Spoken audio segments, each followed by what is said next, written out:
Manuelita gewohnt im Pewacho, aber plötzlich ist verschwinden.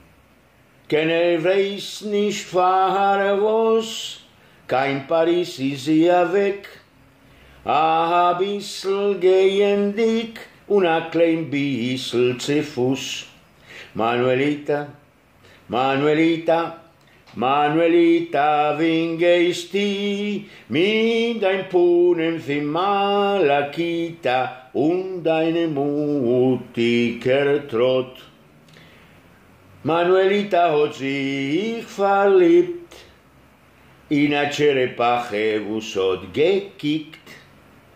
Getracht, was kann ich tun? An Alte wird mir nicht lieben. In Europa und mit Geduld, weil mir verschönern. Manuelita, Manuelita, Manuelita, wen gehst du mit dein Puhnen für Malakita und dein mutiger Trott? In der Wäscherei in Paris, me hat pokostiert, obgepresst in Französisch, vielen Seit und verkehrt, me hat obgelegt a Scheitel in Botten in die Fies.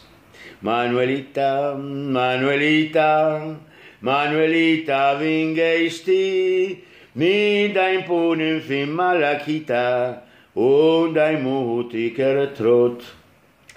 Also viel Zeit hat genommen der Umkehr, als sie hat sich wieder zerkneitscht und der Fahrzeug gekommen, an Altischke wie ihr Opfer, zu suchen ihr Cherepache, wo's wart in Pewacho.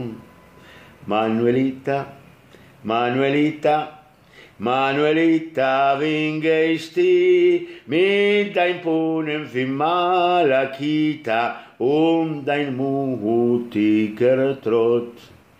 Manuelita, Manuelita, Manuelita, wen gehst du mit dein Puhnen für Malakita und dein mutiger Trott?